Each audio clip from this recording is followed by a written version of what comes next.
de los huesos y algunas de las articulaciones que involucran esta región, porque estamos yendo en esa secuencia, ¿no? Si lo han entendido, cabeza, por ejemplo, hemos empezado igual con huesos, fuera de generalidades me refiero, luego hemos hablado de articulaciones, luego músculos y finalmente vasos y nervios. Ahora va a ser algo similar, pero del cuello, empezando por huesos y articulaciones, después de seguro estaremos hablando de los músculos de la región del cuello y concluiremos con los elementos vasculonerviosos y algunos órganos o tejidos que se encuentran en la región cervical. Entonces, la región cervical, hablando de la parte ósea del esqueleto del cuello, está conformada por las vértebras. Y estas vértebras, lógicamente, pertenecen al gran conjunto de la columna vertebral.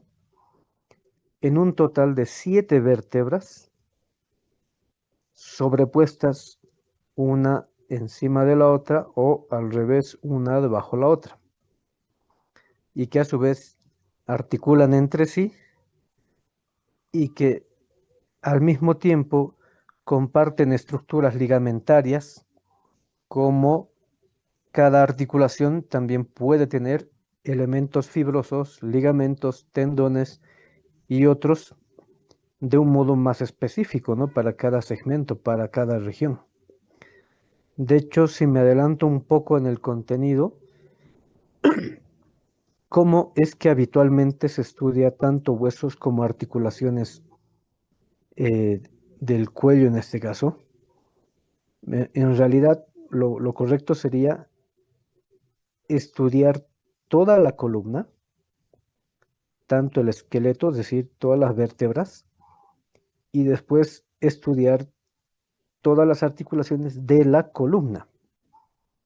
Pero después se puede hacer un estudio segmentario, es decir, de la región cervical, de la región torácica, de la región abdominal y de la región lumbo y sacrococcígea. ¿Por qué? Porque hay características que son generales para toda la columna, pero también hay características individuales en cada segmento, ya lo decíamos hace un instante. Y esto ocurre tanto para huesos, o sea, para las vértebras, para la columna, como para las articulaciones. Y en el caso de las articulaciones, entonces, ¿qué estamos diciendo? Que hay articulaciones comunes entre toda la columna y hay articulaciones específicas en cada región o porción de la columna, es decir, cervical, torácica, lumbar y sacrococcígea. Una función general que cumple la columna y específicamente la columna cervical es sostener a la cabeza una vez que articula el hueso occipital con la primera vértebra cervical, que es el atlas. Y al mismo tiempo, esta unión le permite a la cabeza generar los movimientos de flexión, extensión, rotación a un lado, rotación al otro lado, más movimientos de lateralidad izquierda y o derecha. Pero una aclaración que de una vez podemos ir adelantando. Si recuerdan el tema de introducción, habíamos mencionado que en la columna tenemos articulaciones de tipo cartilaginosas o fibrocartilaginosas, que se usan como sinónimos. ¿Y qué habíamos dicho de este tipo de articulaciones? Hemos dicho que los movimientos son limitados, el movimiento es escaso. O sea, entre una vértebra, si es que ahí me están viendo, ahí estoy en imagen por si acaso, si es que unimos dos vértebras contiguas, una superior y otra inferior, los movimientos entre las dos vértebras serían realmente muy limitados. Creo que eso es un poco fácil de entender. Entre dos vértebras unidas, el movimiento es bastante restringido, pero hay movimiento. Pero si yo tengo una vértebra, ahí para que me vean, a este lado, si yo tengo una vértebra que está articulada con otra, esta va a generar un movimiento, por decir, vean, para que me entiendan voy a hacer un movimiento rápido. este está generando un movimiento, puede ser flexión, extensión, pero limitado. Si yo le sumo una tercera vértebra por encima o por debajo y sigo el mismo movimiento mecánico, es decir, esta primera vértebra había girado un poco, si le sumo esta otra y la sigo girando un poco más, vamos a generar una gran dinámica.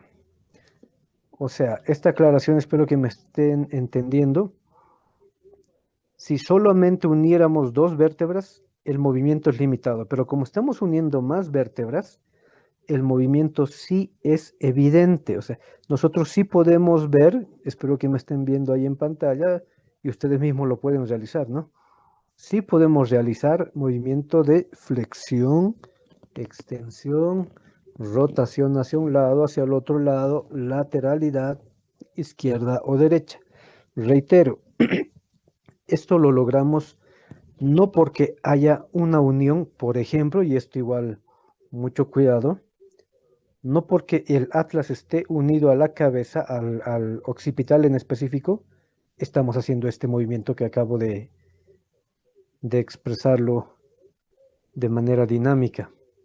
No, este movimiento resulta de todos los aportes de movimiento o de desplazamiento de toda la columna cervical. Entonces, hay que ser bastante obvios, lógicos y a la vez analíticos y críticos, ¿no? Entonces, no es que una sola articulación está permitiendo este movimiento, pero al final todas colaboran para generar el movimiento final. ¿Por qué? Incluso además, como dice acá en la teoría, por eso es que la cabeza puede realizar todo este movimiento, ¿no? Que se conoce circunducción, pero no lo está realizando por una sola articulación. Permíteme un momento, Alejandra, antes de darte la palabra. Ahora, estos movimientos, lógicamente, no son pasivos. Toda la dinámica corporal es activa, por lo tanto, serán los músculos los que generen la contracción y finalmente generen asimismo el desplazamiento de la cabeza, ¿no? Para la flexión, para la rotación, para la extensión o para los movimientos de lateralización.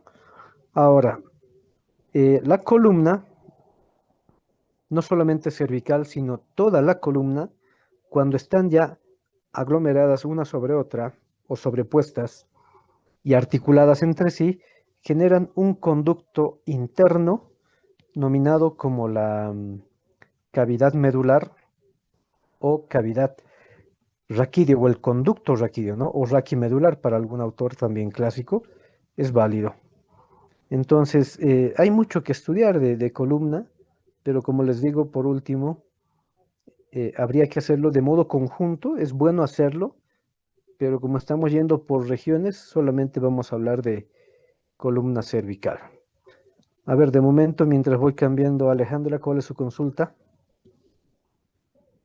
Buenas noches, doctor. Em, Quería, o sea, con lo que me está diciendo, ¿no? De que cada huesito aporta el movimiento del cuello, me estaba imaginando, o sea, que si tuviéramos el cuello más largo, podríamos agachar más la cabeza, ¿verdad? O sea, estando en una posición recta, podríamos bajar más la cabeza. Eso es A eso me refiero, ¿verdad? bastante cierto. No olviden que no somos los únicos vertebrados, ni somos los únicos mamíferos ni seres vivientes acá en este planeta.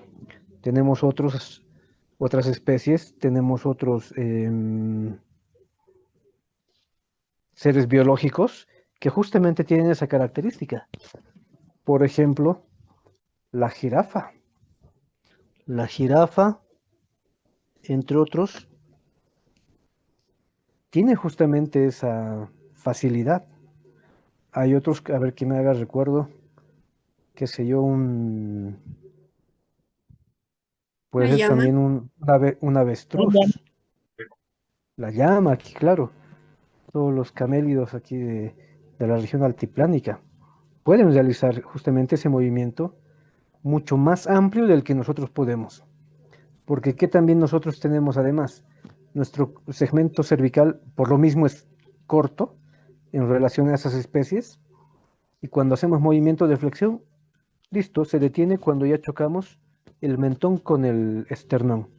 Si nos vamos para atrás, igual hay un mecanismo de, ¿cómo se dice? O sea, de limitación. O sea, hay ligamentos y hay músculos que ya no nos permiten irnos más para atrás, ¿no? Entonces tenemos diferentes tipos de mecánicas, pero no son tan amplias como de otras especies. Ya, la última intervención o consulta y luego continuamos. Samara. Una consulta, doctor, dando a la pregunta de mi compañera. ¿No sería más frágil el cuello si es si es más largo? Me pongo a pensar, digamos, como de las jirafas, digamos. Hacen, digamos, un movimiento brusco hacia atrás, ¿no se podría lograr a romper o, digamos, a fracturar? No, no, no, no. Porque, o sea, no olvidemos lo siguiente, o sea, se están uniendo. Ay, no logro enfocar bien mi cámara. Se están uniendo las vértebras más o menos de esta manera, lo estoy representando con mis puños. Y entonces no se está moviendo el hueso, ojo, no se está moviendo el hueso. Lo que se mueve es el elemento que queda entre los dos huesos, por eso estoy dejando un espacio. Y de hecho ahorita vamos a ver, de hecho aquí en esta imagen, por ejemplo, ¿qué estamos viendo? Em, Aunque está un poco reducido de tamaño, pero se puede ver que todos los cuerpos vertebrales tenemos acá que se están uniendo a través de los llamados discos intervertebrales. Entonces, los discos intervertebrales son los que están generando el movimiento rotatorio o de flexión o de extensión y etcétera. No se está moviendo el hueso.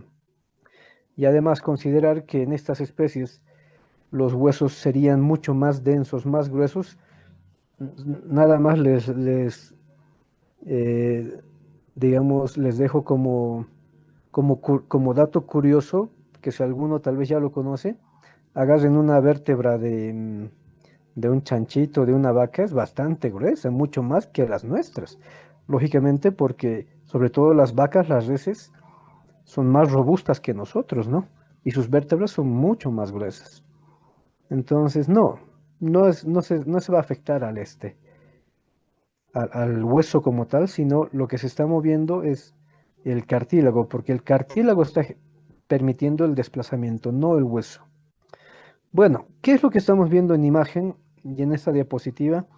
Es específicamente todos los huesos de la región cervical. Desde la C1, porque ya habíamos dicho son 7 vértebras cervicales, C1, C2, C3, C4, C5, C6 y C7. La primera vértebra cervical y la segunda tienen nombres específicos. La primera es el atlas, la segunda es el axis y la séptima tiene también una nominación muy particular que se conoce como la vértebra prominente. Y eso en un momento lo vamos a explicar. Ahora, en una vista lateral, y de manera general se los explico, ¿qué debería tener una vértebra? Porque les decía, hay que estudiar a la columna en su conjunto y luego a los segmentos de cada región cervical, torácica, lumbar o sacrocoxígea. Una vértebra, para ser vértebra, debería tener cuerpo vertebral, debería tener pedículos vertebrales, debería tener apófisis transversas, debería tener láminas vertebrales, debería tener una apófisis espinosa, tiene que tener también apófisis articulares y finalmente, como caracteres generales, debería tener un gran agujero central conocido como el agujero medular. Entonces, para ser vértebra tiene que cumplir estos requisitos, es decir, tiene que tener estas partes. Y si vemos en una imagen lateral, podemos reconocer algunos de estos caracteres que acabo de citar en todas las vértebras cervicales, aunque vamos a ir diferenciándolas en un instante. Hacia adelante vemos todos los cuerpos vertebrales unidas por los discos intervertebrales. Luego, por detrás están quedando los pequeños pedículos. Luego tenemos aquí las dos apófisis articulares, tanto superior e inferior, de cada vértebra. No se nota muy bien, pero hay una pequeña porción de cada lámina vertebral y lo que más se denota en la mayoría de estas vértebras es su apófisis espinosa. Entonces, cumplen criterios como para ser parte del grupo de vértebras, ¿no? Pero como estamos en la región cervical, las vértebras de la región cervical tienen otras características que solamente este grupo de vértebras lo tiene. Entonces, eso vamos a ir viendo en un instante, mientras detallamos lo último que dice acá la diapositiva. Entonces, tenemos todas las vértebras cervicales sosteniendo a la cabeza, sobre todo el atlas es el que está en directo contacto con el hueso occipital y el hueso occipital generaría, digamos, el punto de soporte y apoyo para el resto de toda la cabeza, generando la articulación occipito-atloidea o atlanto-occipital. Pero además, esto ya lo había mencionado hace un instante, hay un hueso que en apariencia no articula con ningún otro, es el hueso yoides. Pero si somos muy teóricos, ¿qué nos dice la teoría de una articulación, por ejemplo, de tipo sindesmótica? La sindesmosis se refiere a aquella articulación en la cual dos huesos están unidos por tejido fibroso o un ligamento específicamente. Y este hueso no puede quedar tan suelto, pero lo que sí tenemos que aclarar es que no se une con la columna vertebral, pero sí genera mecanismos de unión con huesos del cráneo. Por ejemplo, se une tanto con el hueso temporal, por un lado, que sería a través de el ligamento estiloioideo, y también se puede unir hacia el hueso mandíbula a través de diferentes estructuras fibrosas. Entonces, eso, aunque muchos autores no lo reconocen, sí representa un tipo de unión o articulación, pero de la variante sindesmótica. Ahora, ¿qué más podemos detallar de los huesos del cuello, es decir, de la columna cervical, en esta vista? Todo elemento óseo sirve para inserción de órganos o tejidos blandos como músculos, tendones, fascias, aponeurosis o hasta incluso la adhesión directa de algunas vísceras.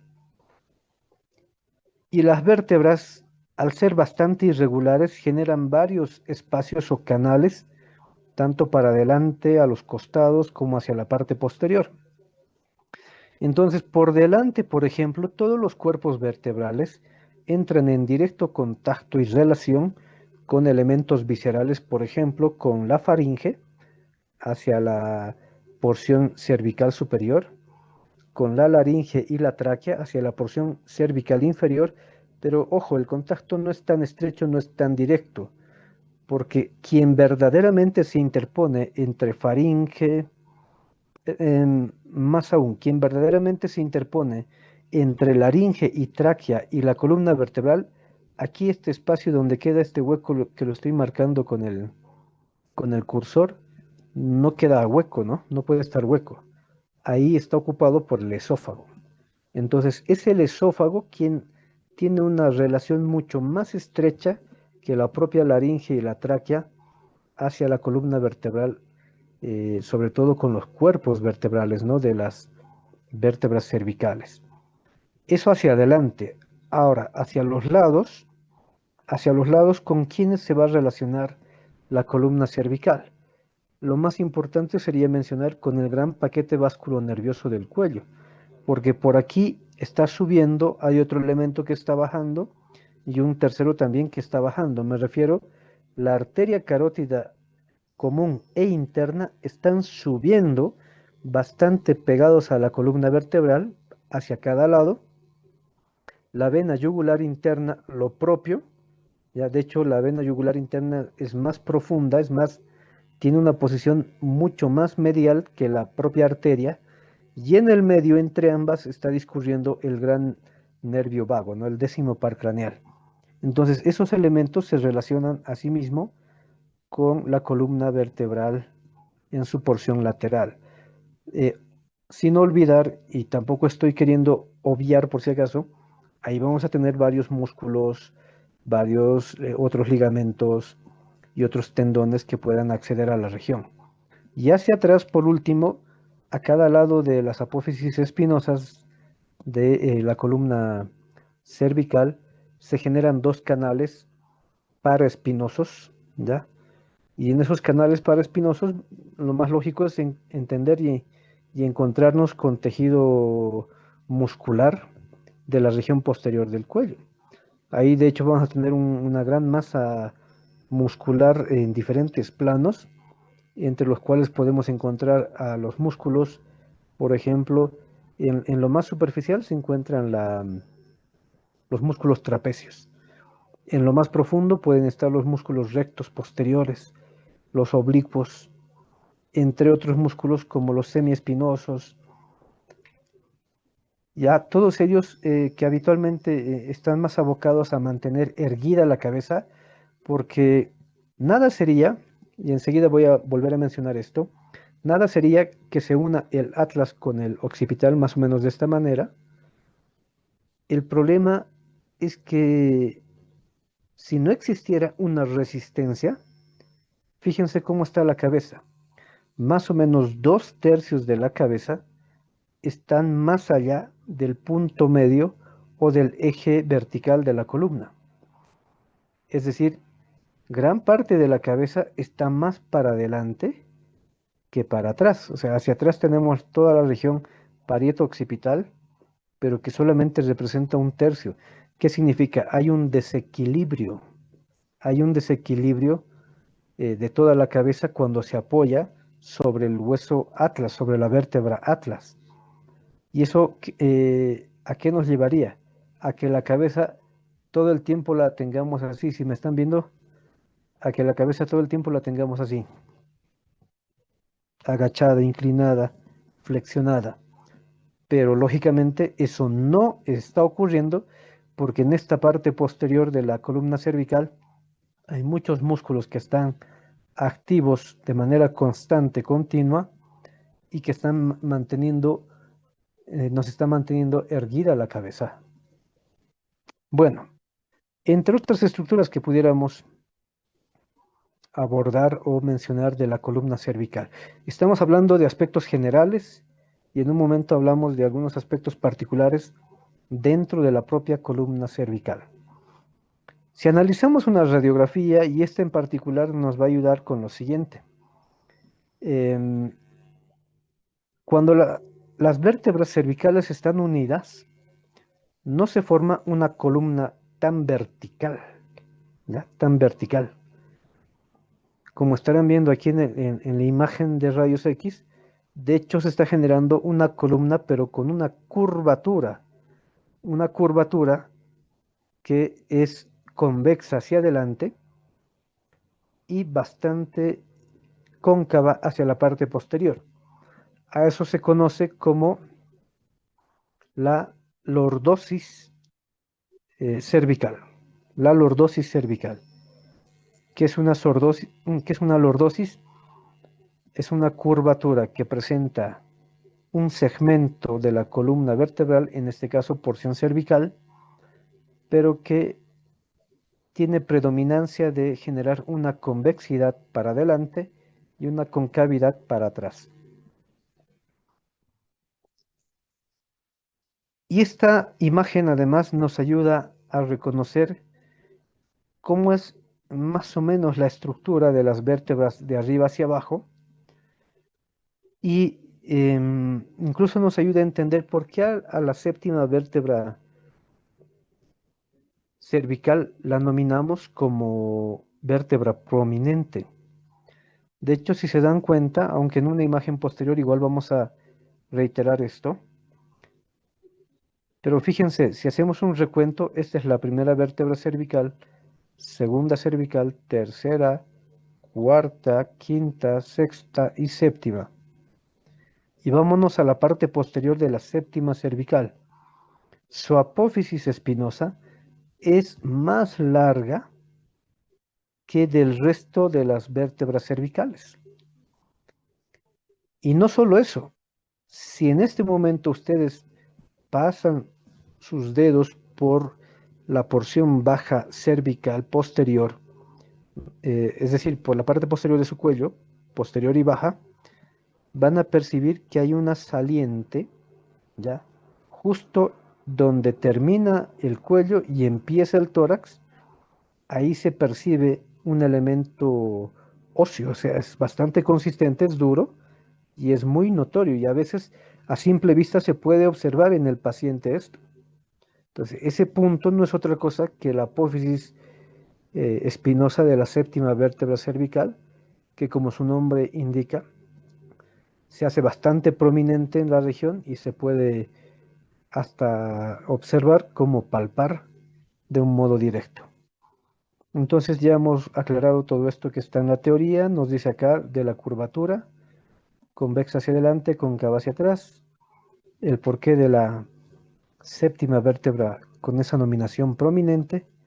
Entonces pasamos a la siguiente.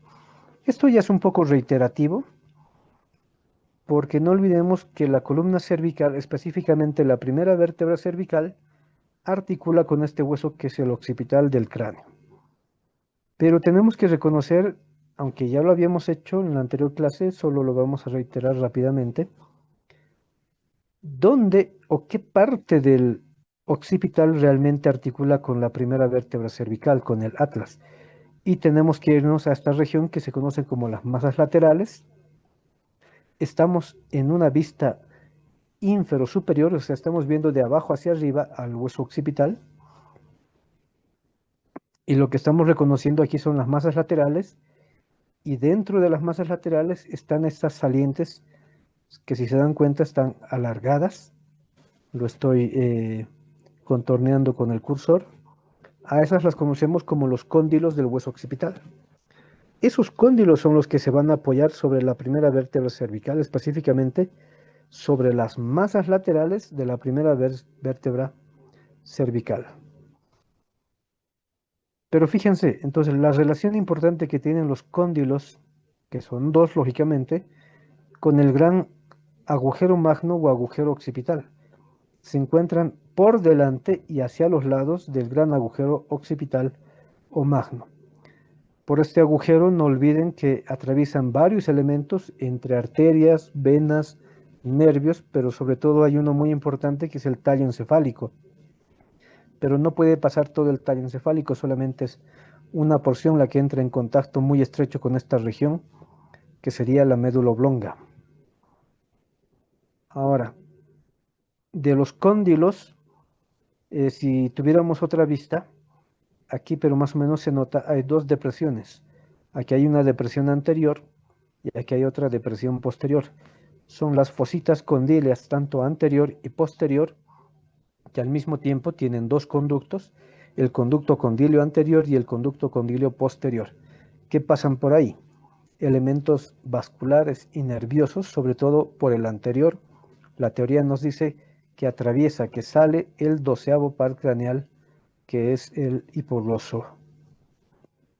Bueno, por el otro lado tenemos la primera vértebra cervical, o sea, con quién articula el occipital es justamente con este hueso, con esta vértebra. Pero recordemos un detalle que hace un rato hemos mencionado. ¿Qué debería tener una vértebra para ser vértebra? Un cuerpo. Apófisis transversa, apófisis espinosa, después pedículos y láminas, les dije. Tristemente, esta vértebra no cumple eso. Y aún así le llamamos vértebra. ¿Ya? Porque está justamente articulando en la línea media, en el esqueleto axil, está dentro del esqueleto axil, y a su vez generando un sustento entre cráneo y columna cervical. Entonces, solamente por ese hecho se la sigue considerando como una vértebra, pero no está cumpliendo las reglas generales de una vértebra. Si no tiene entonces todo eso, ¿qué tiene realmente el atlas? El atlas tiene dos masas laterales, lo estoy remarcando con el cursor, ahí uno y aquí es otro. Dos arcos, este sería el arco anterior del atlas y este otro es el arco posterior del atlas. Esto sí cumple, miren, tiene un gran orificio vertebral, que es justamente por donde atraviesa la médula cervical y también puede estar en relación con la médula oblonga, con la parte inferior de la médula oblonga. Pero de hecho, incluso este agujero vertebral es el más irregular, vamos a decir, de entre todas las vértebras, porque las otras vértebras que en un momento vamos a ver, su agujero vertebral es mucho más pequeño y simétrico. Este tiene, si bien es relativamente simétrico, pero es mucho más amplio, mucho más amplio. ¿Qué es lo único que sí podemos decir que cumple esta vértebra C1 o Atlas? Lo que sí cumple es que tiene apófisis transversa y esto también es muy peculiar. Esto también es muy peculiar, lo estoy reiterando, de una vértebra cervical. La apófisis transversa tiene dos raíces anterior y posterior. Y entre las dos raíces se genera este orificio que se conoce como el agujero transverso. Por todos los agujeros transversos, me estoy adelantando un poco, pasa la arteria vertebral, la vena vertebral y el nervio vertebral. ¿Qué es lo que encontramos en las masas laterales? Lo contrario a lo que habíamos visto del occipital. Si aquí hay un cóndilo, que es convexo, del otro lado, ¿qué tenemos que encontrar? Una concavidad. No podemos encontrar otro cóndilo. No encajarían. No permitirían ni facilitarían el deslizamiento.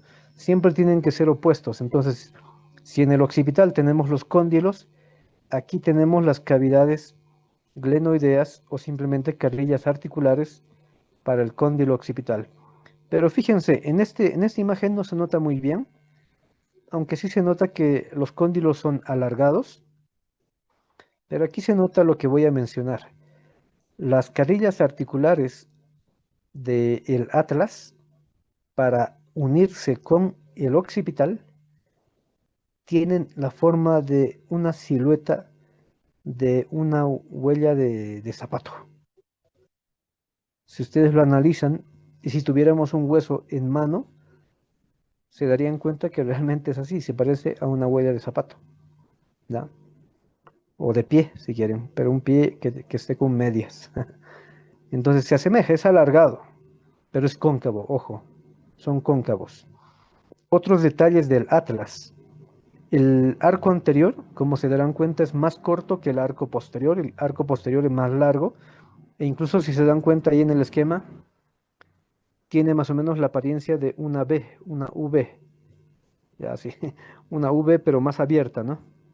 Mucho, muy abierta. Porque además el arco anterior es más grueso y el arco posterior es más plano, es aplanado. De hecho, el arco posterior tiene un surco, un canal muy específico por donde generalmente atraviesa la arteria vertebral antes de ingresar hacia el agujero magno. Entonces, eso vemos en una vista superior del atlas y en una vista inferior sigue siendo lo mismo, como se darán cuenta, lo único que cambia es en la masa lateral, ¿no? En la masa lateral ya no tenemos, fíjense la diferencia. En vista superior, para unirse con el occipital, era una carilla más o menos alargada, en forma de silueta de planta o de huella de zapato, o planta de pie. Pero aquí abajo, cuando tenemos ya una vista inferior del atlas, ya no es alargado la carilla articular, porque esta carilla va a articular con la segunda vértebra cervical, con el axis, y fíjense, la carilla es redondeada, circular, y eso es muy típico. Y además puede estar entre ser un poco plana o ser un poco cóncava, porque el axis puede generar la eminencia condilia y generar una articulación de ese tipo, tipo condilia. Pero la mayoría de las articulaciones cervicales pueden ser aplanadas a su vez. Bueno, la segunda vértebra cervical. Para empezar, cumple gran parte, más que gran parte, cumple todos los requisitos para ser vértebra. Tiene cuerpo, tiene pedículos, Tiene apófisis articulares, tiene láminas, tiene apófisis transversa y tiene apófisis espinosa más su agujero vertebral o medular. ¿Qué la hace diferente?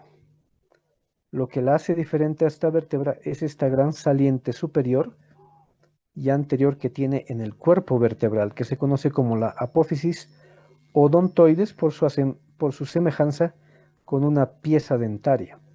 De hecho, se parece bastante al canino, ¿ya? Y esta apófisis tiene tres segmentos habituales que se reconocen: el vértice, el cuerpo y el área de la base. Y aquí están los pedúnculos correspondientes de la vértebra, sus carillas articulares superior e inferior, su apófisis transversa, que es relativamente rudimentaria, ¿ya? Y su apófisis espinosa, que es muy típica de vértebra cervical. Y la apófisis espinosa la tenemos aquí abajo. Aquí abajo tenemos la apófisis espinosa. Y esto es muy típica, repito, de vértebra cervical. ¿Cómo la estamos viendo? Termina más o menos así, con dos puñitos. Siempre me desvío. Ahí, con dos puñitos.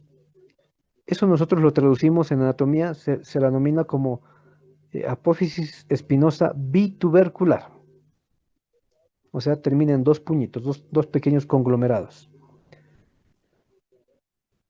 Salvo la última, que en un momento vamos a ver, la séptima vértebra cervical no es bitubercular. La séptima vamos a ver que es solamente de un puñito, un tubérculo. Bueno, eso es lo relevante del hueso o de la vértebra axis. Y por último vamos a decir, el apófisis odontoides tiene esta carilla o faceta que le ayuda a articular con el arco anterior del atlas, con la cara posterior del arco anterior del atlas. En un momento vamos a hablar o vamos a ver mejor en otra imagen a qué nos referimos. Aquí se ve parcialmente. Aquí está la apófisis odontoides. Aquí está el atlas, su arco anterior, su arco posterior, y cómo se relaciona la apófisis odontoides con solo el arco anterior, por si acaso. No se relaciona con el arco posterior. Por eso también, además, valga la aclaración, por eso también el agujero vertebral del atlas es muy amplio, muy grande, ¿no? Porque gran parte de ese espacio lo va a ocupar la apófisis odontoides. De hecho, se va a generar una articulación entre el atlas y el axis. Entonces aquí tenemos el atlas, el axis y la tercera vértebra cervical. Todas están sobrepuestas. Las apófisis transversas que delimitan el agujero vertebral y las apófisis espinosas que se bifurcan, que ya habíamos dicho. Típico de una vértebra cervical es tener una apófisis espinosa bitubercular, como estamos viendo acá. La apófisis odontoides se apoya en el arco anterior del atlas. De hecho, forman una articulación de tipo pivote o trocoide. La cuarta y la séptima vértebras cervicales tienen sus peculiaridades.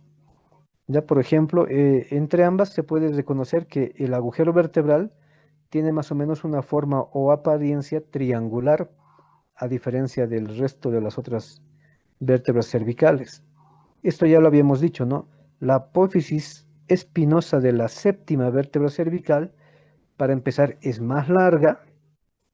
Ya ahí lo estoy tratando de representar, es más larga que el resto de las cervicales, y además es unitubercular, un puñito. El resto de las otras vértebras cervicales, solo desde la segunda, porque el atlas no tiene apófisis espinosa, todas las otras vértebras son de dos puñitos, o sea, bituberculares.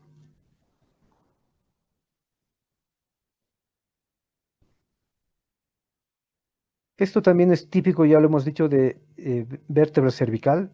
Toda vértebra cervical en su apófisis transversa tiene dos raíces, anterior y posterior, y entre ambas se genera el orificio transverso, el orificio transverso.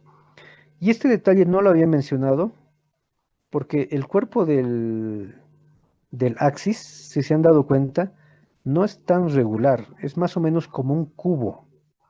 En cambio, desde la tercera, cuarta, quinta, sexta y séptima vértebra cervicales, los cuerpos vertebrales son más o menos así, fíjense, son alargados.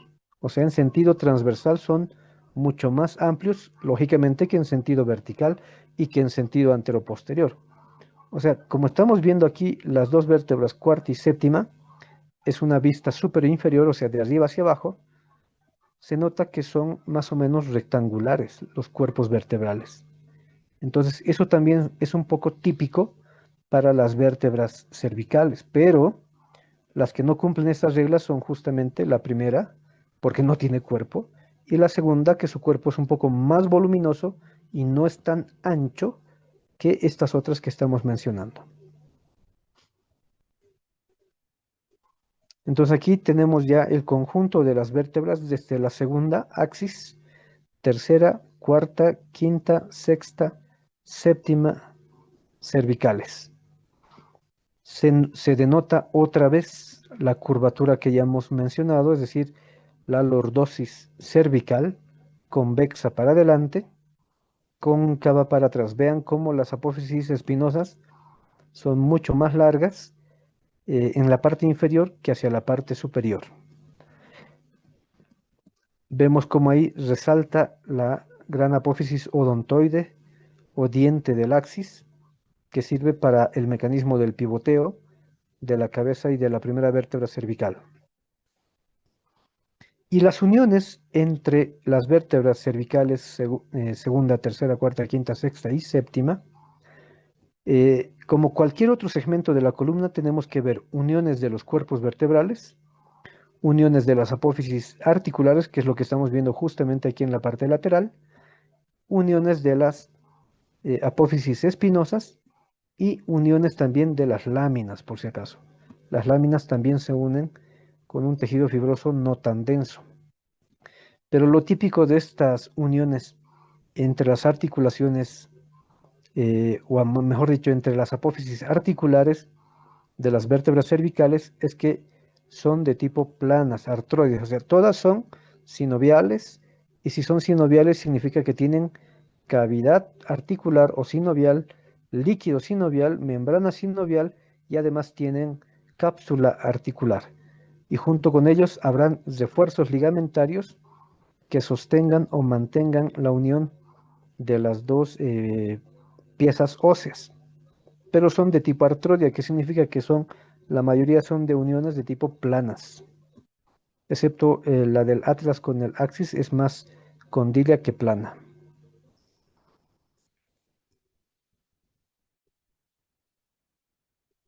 Ahora, lo que ya habíamos visto hace un par de diapositivas atrás, aquí, les decía, fíjense cómo están unidos los cuerpos vertebrales. Entre cuerpo y cuerpo vertebral hay el disco intervertebral. Entonces, ese disco está formado como cualquier otro medio de unión en toda la columna por un anillo periférico fibroso y en la parte del centro tenemos el llamado núcleo pulposo. O sea, es básicamente lo mismo en toda la columna y lo tiene que ser aquí en la región cervical. Esto ya habíamos pasado. Creo que esto nos hemos saltado, ¿no? Esto nos hemos saltado porque no he mencionado lo siguiente. Esto es otro carácter muy típico de vértebra cervical, lo que estamos viendo aquí en imagen, porque esta es una vista anteroposterior. Tenemos la tercera, la cuarta y la quinta vértebras cervicales, pero fíjense que tienen por encima de los cuerpos vertebrales, pero a los costados. Parecen dos cuernitos. Cada cuerpo vertebral es como si tuviera dos cuernitos hacia arriba. A eso se conoce como los ganchos o apófisis unciformes. También se las nomina como apófisis semilunares porque están más o menos ubicadas de esta manera, como media lunas. O sea, para que se entienda, estarían así, como media lunas, pero en mi posición estaríamos en posición superior inferior o inferior superior. Y aquí estamos viendo de adelante hacia atrás. Por eso se ven como cuernitos. Eso es muy típico de vértebra cervical. Entonces, hay uniones incluso que se generan entre la apófisis unciforme y el cuerpo de la vértebra supradyacente. Se pueden generar articulaciones verdaderas. Pero estos espacios que están quedando entre los cuerpos vertebrales, como ya habíamos mencionado, quedarán rellenados y además servirán como medio de unión a través de los discos intervertebrales. Y esto ya estábamos mencionando, esto nos habíamos saltado la anterior diapositiva, y hasta ahí con estructuras óseas.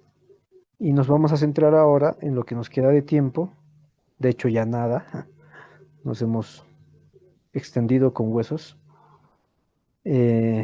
Vamos a hablar de las articulaciones. No hay mucho que referir, como les decía, porque las articulaciones, vuelvo a reiterar, igual que deberíamos ver todos los elementos óseos de la columna de manera general y después por segmentos. Algo así deberíamos ver también con las articulaciones.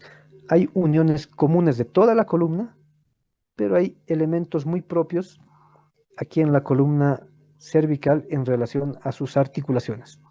Esto ya lo hemos mencionado, por ejemplo, estamos viendo de adelante hacia atrás. Esta es una vista anteroposterior de toda la columna, más la unión de la columna con el occipital, que es el hueso del cráneo.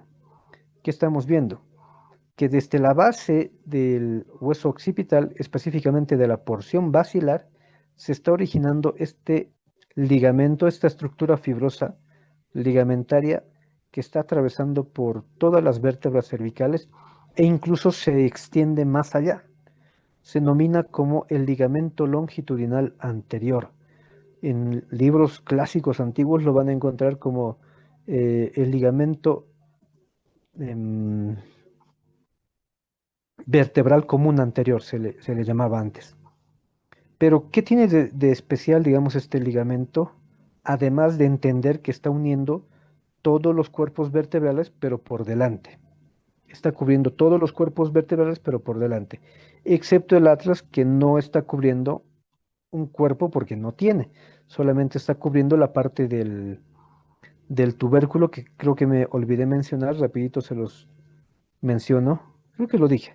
Aquí hay un tubérculo anterior, que es para elementos fibrosos y tendinomusculares, pero también hay un tubérculo posterior, que lo mismo es para tendones y estructuras musculares de la región. Entonces aquí estamos viendo que este ligamento longitudinal anterior está relacionado con el tubérculo anterior del atlas porque no tiene cuerpo. Pero aquí ya después tenemos el axis, luego la tercera, cuarta cervicales en adelante, porque este ligamento longitudinal anterior es común para toda la columna, une todos los cuerpos vertebrales desde cervical hasta incluso hasta la región sacrocoxígea. Luego estamos viendo también a cada lado la unión entre el atlas y el hueso occipital a través de las articulaciones entre el cóndilo, hemos dicho, o los cóndilos, con las cavidades glenoideas de las masas laterales del atlas. Esas articulaciones, para empezar, ya lo habíamos hablado antes, solo lo voy a reiterar rapidito, son de tipo condilia. Primero lo grande, son de tipo sinoviales, son por ende de amplio movimiento, o sea, son diartrósicas, y son de la subvariante condilias. Y toda condilia debería tener, de hecho, mucho movimiento, puede tener dos ejes, son biaxiales. Pero como son dos condilias y la cabeza es tan amplia y los movimientos, habíamos dicho, están limitados aquí en la columna cuando son entre dos huesos, porque fíjense, o sea, los ligamentos son bastante pequeños, que de hecho limitan más el movimiento entre un hueso superior y otro hueso inferior, en este caso entre el occipital y el atlas. Y lo mismo va a ocurrir entre el atlas y el axis. Los ligamentos son tan cortos que no le permiten realmente extenderse mucho o generar mucha dinámica, mucho movimiento a las otras articulaciones, pero además que son dobles. Tenemos una izquierda, una derecha. Bueno, esa sería la derecha y esa es la izquierda, y lo mismo para abajo. Aquí esta es la izquierda y esta es la derecha, etcétera, etcétera. Entonces, al ser dobles, es mucho más difícil que las articulaciones se puedan mover libremente. ¿ya? Porque la de un lado tendría que generar un movimiento y la del otro lado tendría que generar otro tipo de movimiento. Entonces se complica un poco la dinámica cuando es así, solamente hablando de dos huesos. Pero cuando ya hablamos de toda la columna, lógicamente es más fácil entender que podamos inclinarla para un costado, para otro costado, para adelante o para atrás. Entonces ahí tenemos las articulaciones entre los cuerpos vertebrales generadas por los discos vertebrales que ya hemos mencionado. Repito por última vez, los discos intervertebrales suelen tener 3, máximo 4 milímetros de altura. O sea, son bastante pequeños sus discos intervertebrales en la región cervical. A eso le sumaremos que se unen entre la apófisis articular inferior de la vértebra supraadyacente con la apófisis articular superior de la vértebra infraadyacente. O sea, esta con esta se unen y eso genera otro tipo de articulación que se conoce como la articulación sigapofisiaria entre la C1 y C2, C2 y C3, C3 y C4 y así sucesivamente hasta la C7, ¿no? Son articulaciones sinoviales, son articulaciones en teoría de gran movimiento, la mayoría son artrodias, es decir, planas, por lo tanto esas articulaciones lo único que pueden hacer es generar movimiento de desplazamiento bastante concreto y limitado. Y lógicamente tienen su refuerzo ligamentario, o primero la cápsula, siempre eso, primero la cápsula y luego su ligamento de refuerzo. Ahora, en la región, en una vista posterior más bien, entre la unión entre el atlas y el occipital, esto ya lo hemos dicho en una anterior clase, tenemos estos medios que refuerzan la articulación, que este es el ligamento membrana atlanto-occipital posterior, que a su vez luego es atravesada, aquí tenemos a la arteria vertebral que está atravesando esta membrana, porque las dos vertebrales al entrar, hemos dicho en la anterior clase, se unen para formar la arteria basilar.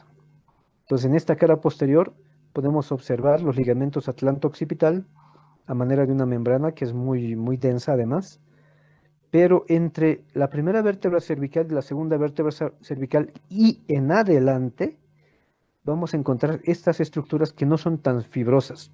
Y esto no es accidental, si se dan cuenta, vean bien la imagen. Arriba la imagen es mucho más grisácea y opaca porque tiene mayor estructura fibrosa. En cambio, abajo entre el atlas y el axis, vemos que hay dos estructuras fibrocelulares. ¿Por qué? Porque acá no hay tanto tejido fibroso, incluso puede haber tejido adiposo.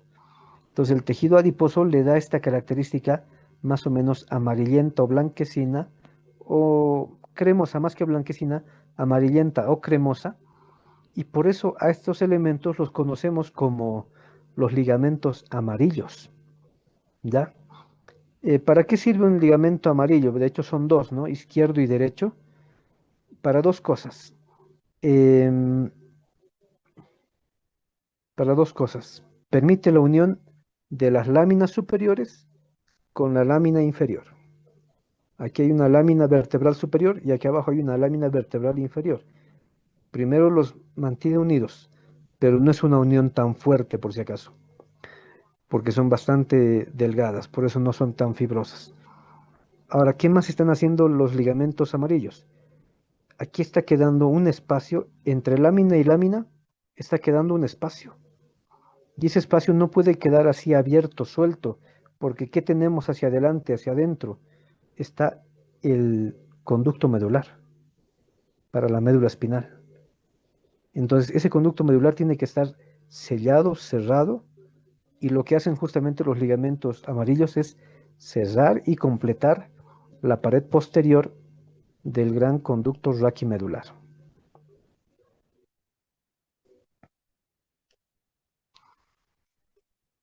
Para ya ir concluyendo con nuestra temática de hoy, ¿qué otros ligamentos podemos encontrar y qué otras articulaciones? Ya hemos hablado de las articulaciones entre los cuerpos vertebrales, entre las apófisis articulares. Ahora nos queda mencionar esto que es la unión entre las apófisis espinosas. Como se darán cuenta, si separamos este tejido fibroso, solo entre apófisis espinosas hay tejido fibroso. Y a cada una de ellas le llamamos ligamento interespinoso. Aquí ligamento interespinoso entre C1 y C2, entre C2 y C3 y así hasta la C7.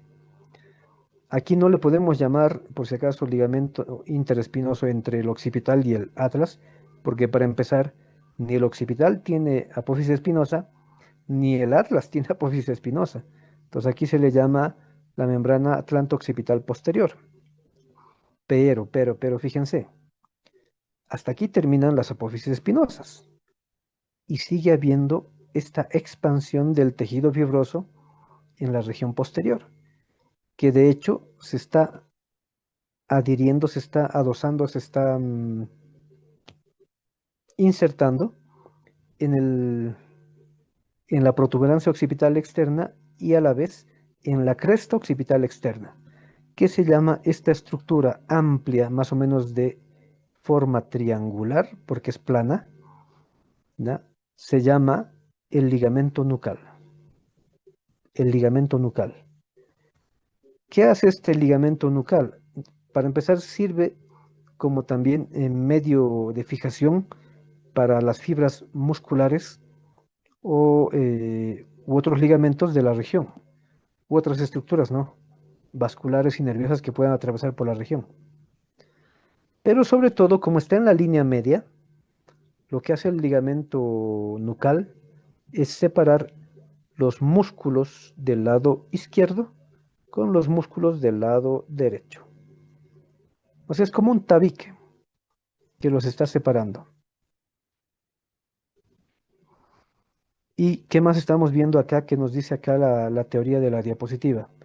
La arteria vertebral, que ya es un poco reiterativa, lo estamos hablando como unas 3 veces, y probablemente lo hablemos en otro capítulo más, que es vasos del cuello. Entonces, la arteria vertebral está subiendo y atravesando todos los agujeros vertebrales, mejor dicho, todos los agujeros transversos de las apófisis transversas de las vértebras cervicales. Pero la teoría que nos dice, no entra por el agujero de la séptima vértebra cervical, por el agujero transverso. De ahí que la séptima vértebra cervical probablemente pueda no tener agujero transverso, ¿ya? Entonces directamente entra a través del agujero transverso de la sexta vértebra cervical hasta salir por el agujero transverso de la primera vértebra cervical y luego las vertebrales se van hacia atrás, atraviesan la membrana atlanto-occipital posterior y luego entran hacia el cráneo para formar la arteria basilar, ¿no? Y por último, como sus refuerzos hacia adentro, hacia el interior de la cavidad medular, ¿qué otros elementos refuerzan a las articulaciones entre las vértebras cervicales? Que de hecho, reitero, esto incluso abarca al resto de toda la columna. Este otro elemento fibroso que se conoce como el ligamento longitudinal posterior está uniendo la cara posterior de todas las vértebras cervicales, aunque no podemos decir lo mismo del atlas, ¿no? Porque el atlas, reitero, no tiene cuerpo, pero sí está adosado a la cara posterior de su arco anterior, ¿no? Y es bastante ancho el ligamento longitudinal posterior, que entre el segmento entre el atlas y el occipital, porque fíjense, está llegando hasta el clivus del occipital, ya se denomina como membrana tectoria, que de hecho está relacionado con el bulbo raquídeo del tallo encefálico. Y en la parte inferior derecha, aquí tenemos el esquema, esto ya lo habíamos hablado en la anterior clase, que es el ligamento cruciforme. Este ligamento cruciforme une tanto el atlas con el axis, pero al mismo tiempo están uniendo el atlas con el occipital y el axis también con el occipital, a través del ligamento transverso, a través de las alas odontoideas o alas del axis, porque se originan desde la apófisis odontoides del axis y terminan en el contorno del gran agujero magno, pero también tenemos este ligamento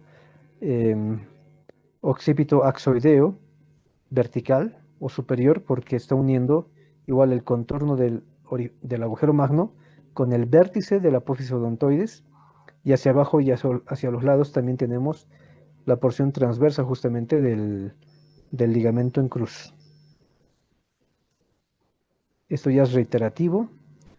Aquí están específicamente los ligamentos alares o también llamados ligamentos occipito-axoideos laterales, porque este de aquí arriba sería el ligamento occipito-axoideo medio o superior, o también llamado ligamento del vértice del diente, ¿no? Ahora, esto quería que vean, por último, este es el verdadero pivote. Fíjense cómo el diente del axis está articulando con la cara posterior del arco anterior del atlas. Se está formando una verdadera articulación, no solamente entre el diente y el arco, sino también incluso entre el diente y el ligamento transverso. Entonces, gracias a este mecanismo de la formación de esta articulación atlantoaxoidea, es que se genera el sistema de pivote para la cabeza. O sea, ¿por qué o gracias a qué podemos hacer este movimiento? Sobre todo es a esta articulación entre el atlas y el axis, y también entre el occipital y el atlas y el occipital y el axis. Pero para para completar el movimiento, o sea, cuando yo roto, puedo llegar incluso hasta 90 grados o más, ¿ya? Hasta 90 grados o más. Para completar ese movimiento, no solo es dependiente de esto. Toda la columna, reitero, está girando al mismo tiempo. Toda la columna cervical está coadyuvando a generar el movimiento rotatorio para completar y terminar el movimiento de rotación. Bueno, esto ya es un poco reiterativo teórico, rapidito lo voy a leer.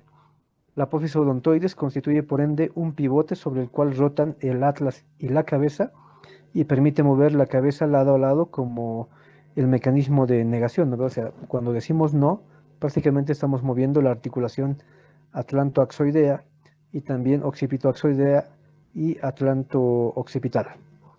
Entonces, la articulación atlantoaxial entre C1 y C2 tiene gran importancia, ya que en algunos casos, sobre todo traumáticos, la apófisis odontoides, eso sí es importante, puede enclavarse, porque como tiene esta relación, y justo por aquí, donde estoy marcando con el cursor, atraviesa el, la médula oblonga, el bulbo raquídeo.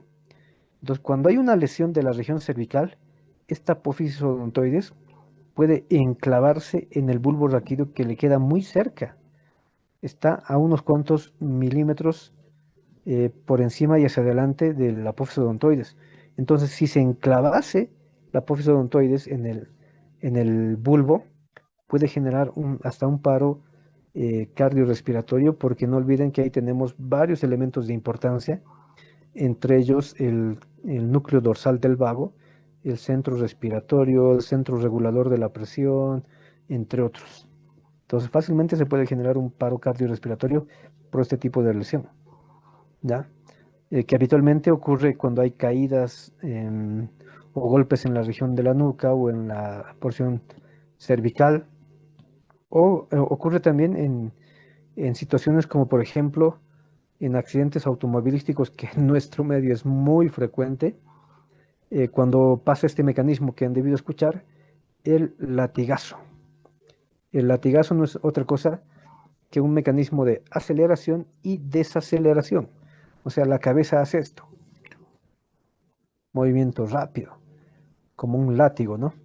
Entonces, al generar ese movimiento, no solamente puede haber desgarro ligamentario, eh, en una generación de concusión o contusión interna del cerebro, sino que puede haber incluso fracturas a nivel cervical, entre otros, ya dependiendo la magnitud, ¿no? Del mecanismo que haya producido más bien este trauma. Y bueno, nos hemos extendido demasiado, me disculpo, no tiene que ocurrir esto, pero más bien somos la última clase, creo, ¿no? Ah, si tienen alguna pregunta, alguna duda, algún comentario. Cortito ya para irnos, estamos más que fuera del tiempo.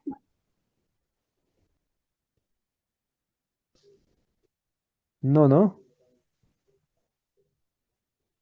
ninguna pregunta. Ya deben estar agotados además.